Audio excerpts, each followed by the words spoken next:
আসসালামু আলাইকুম everyone, welcome back to my channel Arisha Pakshala. হাজির হয়ে গেলাম খুবই মজার সহজ একটা নাস্তার রেসিপি নিয়ে। আজকের নাস্তাটা আমি সকালের জলখাবারের জন্য তৈরি করে নিয়েছি। 1 কাপ সুজি আর বেসন দিয়ে সবথেকে সহজ ধোসা রেসিপি। খেতে কিন্তু বেশ মজারই হয়েছে, তো আশা করছি আপনাদের কাছেও খুবই ভালো লাগবে। তাহলে চলুন দেখে নিই আমি আজকের রেসিপিটা কিভাবে তৈরি করছি।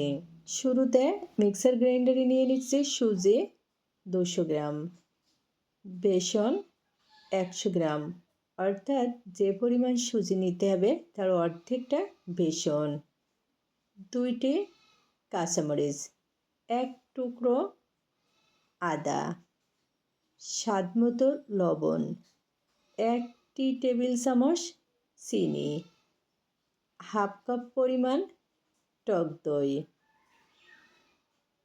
আর 1 কাপ পানি।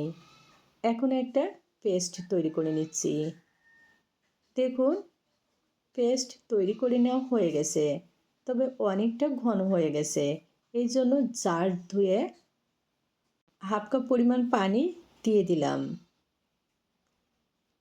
এখন কিন্তু ব্যাটারটা পারফেক্ট হয়েছে। আজকে কিন্তু কোনো রকম চাল ডাল ভেজানোর ঝামেলা ছাড়াই খুবই সহজভাবে এই ধোসাটা তৈরি করব। দেখুন, প্রাথমিকভাবে ব্যাটারটা তৈরি হয়ে গেছে। তো যেহেতু এখানে সুজি বেসন রয়েছে, এই জন্য একটু রেস্টে রাখবো। তো 10 মিনিটের জন্য একটা ঢাকনা দিয়ে ঢেকে দিলাম। এদিকে একটা চাটনি তৈরি করব। এর জন্য প্যানে নিয়ে নিচ্ছি 1 টেবিল চামচ সরিষার তেল আর 2টি টমেটো। টমেটো এরকম ভালো করে কেটে নিয়েছি, কয়েকটা রসুনের কোয়া আর একটু আদা কুচি, 2টি শুকনো মরিচ। এখন মিডিয়াম আঁচে ভেজে নিচ্ছি।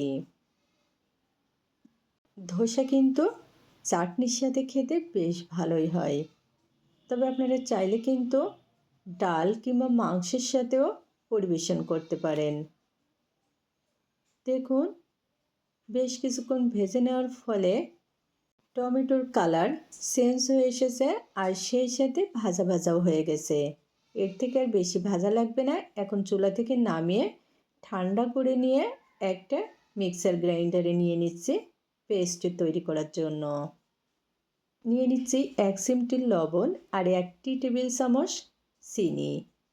চিনি দিলে কিন্তু খেতে বেশ মজার হবে। দেখুন, পেস্ট তৈরি করে নেওয়া হয়ে গেছে। এখন এই চাটনিতে একটু ফোড়ন দিব। এর জন্য প্যানে আবারও অল্প একটু সরিষার তেল নিয়ে নিলাম। নিয়ে নিচ্ছি শুকনো মরিচ, হাফ টেবিল চামচ সরিষা, হাফ টেবিল চামচ আস্ত জিরা আর কিছুটা পরিমাণ ধনিয়া পাতা কুচি।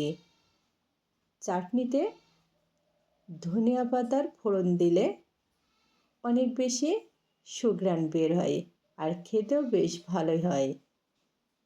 ফোড়ন রেডি, এখন চাটনির উপরে দিয়ে দিচ্ছি। আজকের চাটনিটা কিন্তু দেখতে যেমন লোভনীয় হয়েছে, খেতেও বেশ মজার। 10 মিনিট পরে ঢাকনা তুলে নিলাম। এখন এর ভিতরে নিয়ে নিচ্ছি 1 টেবিল চামচ বেকিং সোডা আর 2 টেবিল চামচ পানি দিয়ে আবারও খুবই ভালো করে মিশিয়ে নিচ্ছি। ধোসার ব্যাটার কিন্তু সবসময়ই পাতলা করে তৈরি করতে হয়। খুবই ভালোভাবে মিশিয়ে নেওয়া হয়ে গেছে। এখন ব্যাটার রেডি।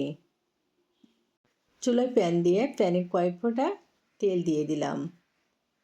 একটা টিস্যু পেপারের সাহায্যে আবার তেল ভালোভাবে মুছে নিচ্ছি। মুছে নেওয়া হয়ে গেছে।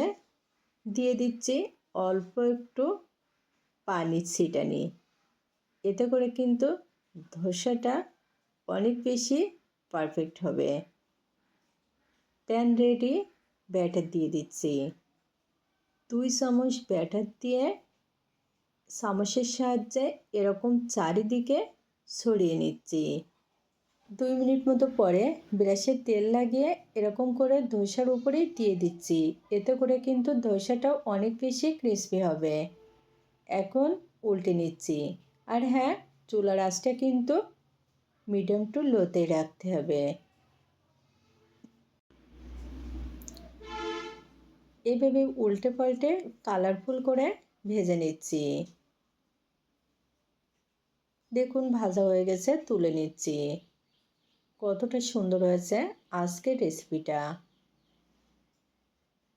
তো যদি ভালো লাগে অবশ্যই ট্রাই করে দেখবেন। আবারও দেখা হবে নতুন কোনো রেসিপি নিয়ে। আল্লাহ হাফেজ।